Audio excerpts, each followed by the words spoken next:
Un jour nous étions en compagnie du prophète, paix et bénédiction soient sur lui. Nous nous étions rassemblés chez l'une des familles Ansar.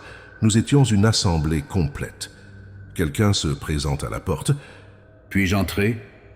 J'ai une demande à vous faire, une affaire à discuter. À ce moment-là, tout le monde se tourna vers le visage du prophète. Paix et bénédiction soient sur lui. Il était toujours la figure centrale. L'autorisation émanerait de lui. Le prophète, paix et bénédiction soient sur lui, comprit la situation et demanda « Savez-vous qui est celui qui a fait cette demande ?» Nous répondîmes en chœur « Allah et son prophète le savent mieux. » Alors le prophète, paix et bénédiction soient sur lui, déclara « C'est l'insensé, l'ennemi d'Allah, le diable, que la malédiction d'Allah soit sur lui. » Sur cela, Omar s'exclama immédiatement « Ô messager d'Allah, autorise-moi à le tuer. » Le prophète, paix et bénédiction soient sur lui, ne lui accorda pas cette autorisation et dit « Arrête, ô Omar, ne sais-tu pas qu'un délai lui a été accordé jusqu'à une date précise? Laisse l'idée de le tuer. » Puis il ajouta « Ouvrez la porte pour qu'il entre. Il est venu ici sur ordre. Essayez de comprendre ce qu'il va dire. Écoutez attentivement ce qu'il vous racontera. » Ils lui ouvrirent la porte. Il entra et se présenta devant nous. Nous le vîmes sous cette forme, un vieil homme, borgne, chauve. Il avait 6 ou 7 poils qui pendaient de son menton comme des poils de cheval. Ses yeux étaient dirigés vers le haut, sa tête était énorme comme celle d'un éléphant, ses lèvres ressemblaient à celles d'un buffle. Ensuite, il nous salua ainsi. « Salutations à toi, ô Mohammed. Salutations à vous, ô assemblée des musulmans. » En réponse à ce salut, le prophète, paix et bénédiction soient sur lui, lui dit « Les salutations appartiennent à Allah, ô maudit. » Puis il lui demanda « C'est pourquoi es-tu venu ?» Le diable répondit « Je ne suis pas venu ici de mon propre gré. J'ai été obligé de venir. » Le prophète, paix et bénédiction soient sur lui, demanda « Quelle est cette obligation ?» Le diable raconta « Un ange de ton glorieux Seigneur est venu à moi et m'a dit « Allah le Très-Haut t'ordonne de te rendre auprès de Mohammed, mais dans un état d'humiliation et de modestie. Tu iras le voir et tu lui raconteras comment tu as trompé les enfants d'Adam. Tu lui diras tout ce que tu lui demanderas en toute sincérité. Puis Allah a dit, si tu mens dans ce que tu dis, si tu ne dis pas la vérité, je te réduirai en cendres, je te disperserai comme un souffle de vent devant les ennemis, je ferai de toi la risée de tous.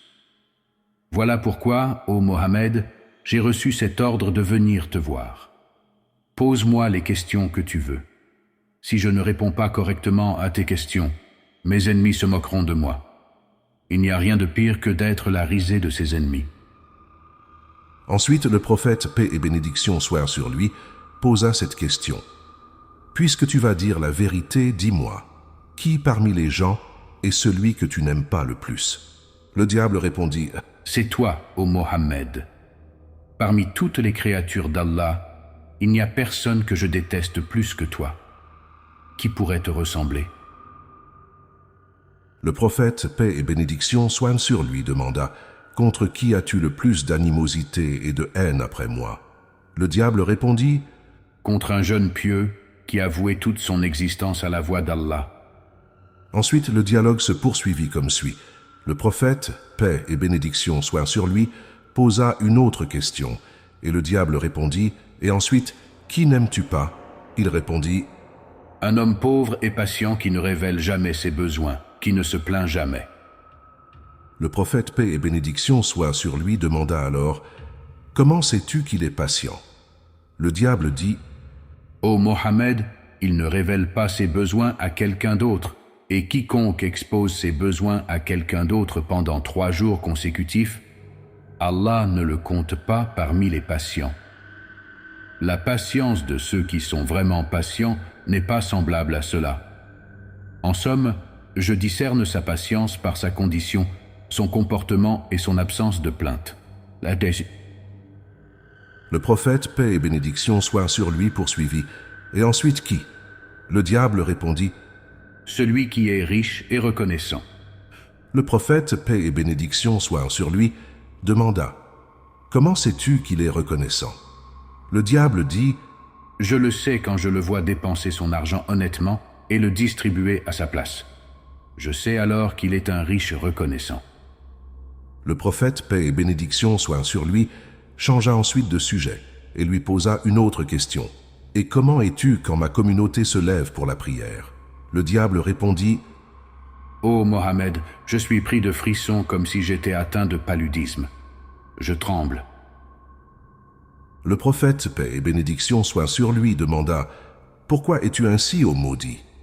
Le diable répondit, « Parce qu'un serviteur qui se prosterne pour Allah monte d'un degré. » Le prophète, paix et bénédiction soient sur lui, demanda ensuite, « Et comment es-tu quand il jeûne ?»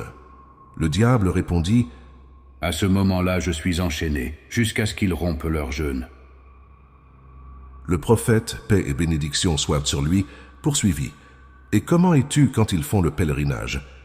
Le diable répondit, « Alors je perds complètement la tête. » Le prophète, paix et bénédiction soient sur lui, demanda, « Et comment es-tu quand ils récitent le Coran ?» Le diable répondit, « À ce moment-là, je fonds comme du plomb fondu dans le feu. » Le prophète, paix et bénédiction soient sur lui, demanda finalement, « Et comment es-tu quand ils donnent la charité ?» Le diable répondit, « À ce moment-là, ma situation devient très difficile. C'est comme si quelqu'un prenait une scie et me coupait en deux. » Le prophète, paix et bénédiction soient sur lui, demanda, « Pourquoi es-tu coupé en deux comme ça, ô Abu Bur ?» En réponse, le diable dit, « Laisse-moi te l'expliquer. » Puis il commença à raconter. « Parce que la charité comporte 4 bienfaits. Voici comment. 1. Allah le Très-Haut apporte la bénédiction au bien de celui qui donne la charité. 2. La charité rend la personne bien-aimée de sa communauté. 3. Allah le Très-Haut place un voile entre cette aumône et l'enfer. 4. Allah le Très-Haut éloigne de lui les épreuves, les difficultés et les soupirs. » Après cela, le prophète, paix et bénédiction soient sur lui, posa des questions sur ses compagnons. « Que dis-tu d'Abu Bakr ?» Le diable répondit, « Il ne m'a jamais obéi, même à l'époque de la Jahiliya, alors comment m'obéirait-il après être devenu musulman ?» Le prophète, paix et bénédiction soient sur lui, demanda, « Et qu'en est-il d'Omar ibn al-Khattab ?» Le diable dit, « Je te jure par Allah, chaque fois que je le voyais, je m'enfuyais. » Le prophète, paix et bénédiction soient sur lui, demanda, « Et qu'en est-il d'Othman ibn Affan ?» Le diable dit, « J'ai honte de lui. Même les anges miséricordieux ont honte de lui. » Le prophète, paix et bénédiction soient sur lui, demanda, « Et qu'en est-il d'Ali ibn Abi Talib ?» Le diable dit, « Ah, si seulement je pouvais m'en débarrasser, si lui et moi pouvions être séparés, si lui me laissait tranquille, je le laisserais tranquille. Mais il ne me laisse pas tranquille. » Le prophète, paix et bénédiction soient sur lui, conclut, « Louange à Allah qui a accordé la félicité à ma communauté et t'a laissé en rébellion jusqu'à un temps déterminé. » Après avoir entendu cette phrase du prophète, paix et bénédiction soient sur lui, le diable dit, « Hélas, où est la félicité de la communauté? Tant que je serai en vie, jusqu'à ce temps déterminé, comment peux-tu être tranquille pour ta communauté? Je m'immisce dans leurs veines, je me mêle à leur chair. Cependant, ils ne voient pas ma présence et ne le savent pas. Par Allah qui m'a créé et m'a donné un répit jusqu'au jour de la résurrection, je les égarerai tous. Les ignorants et les savants, les analphabètes et les lettrés, les pervers et les pieux, en bref, aucun d'entre eux ne pourra échapper à moi. Cependant, je ne peux pas détourner les serviteurs sincères d'Allah. Oui, je ne peux pas les égarer. » Le prophète, paix et bénédiction soient sur lui, demanda alors, « Selon toi, qui sont les serviteurs sincères et dévoués ?»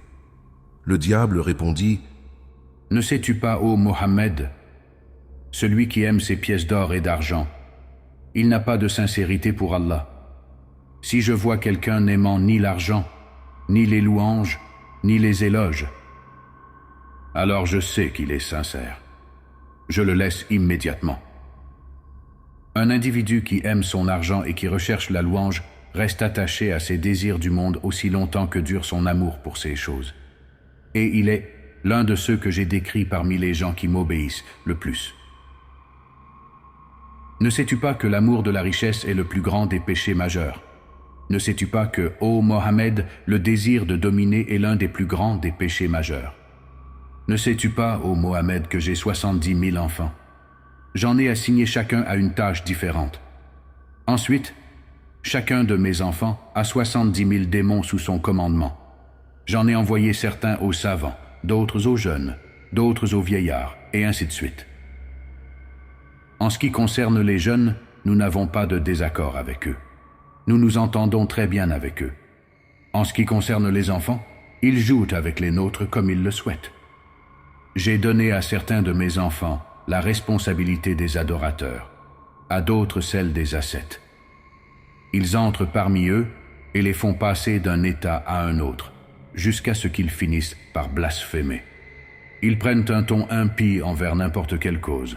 C'est ainsi qu'ils leur enlèvent leur sincérité. Ces gens effectuent alors leur culte sans sincérité, sans le réaliser.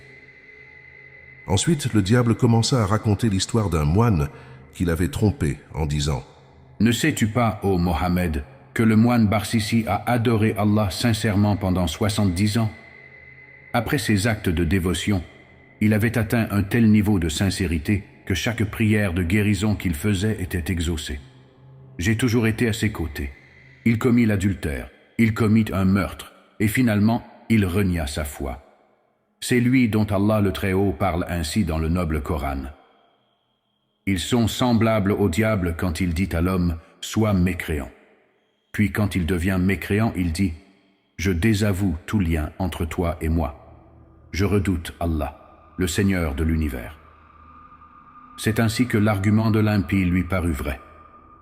Ensuite, le diable se concentra sur certains des vices humains et expliqua comment il en profitait. Mentir. Ne sais-tu pas, ô Mohammed, que le mensonge fait partie de moi et que le premier menteur, c'est moi. Celui qui ment devient mon ami.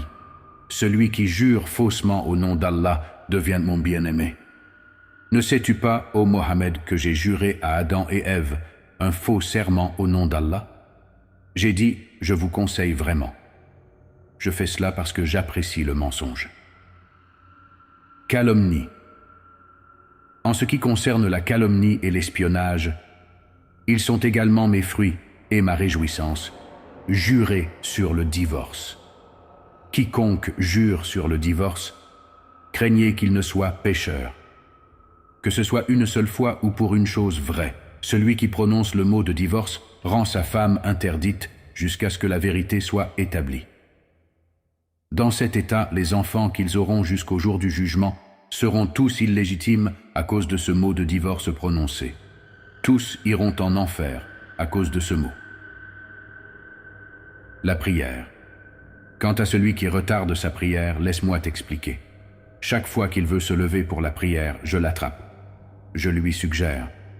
Le temps n'est pas encore venu. Tu es occupé en ce moment. Occupe-toi de tes affaires pour l'instant. Tu pourras prier plus tard.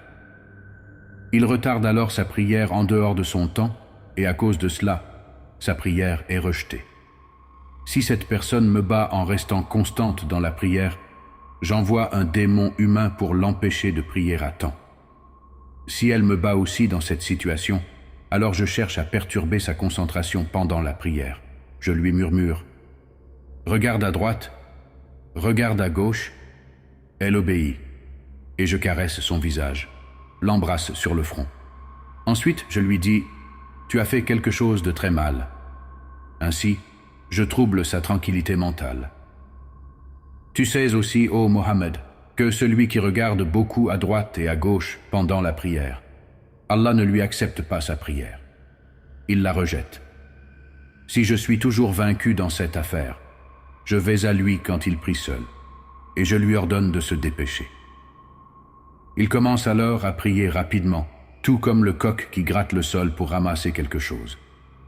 Si je ne réussis toujours pas à le faire faire cela, alors quand il prie en congrégation, je vais à côté de lui. Je mets un foulard sur sa tête avant l'imam et je lui fais relever la tête du soujoud et de la roukou avant l'imam. Avant l'imam, je le fais aussi faire soujoud et roukou.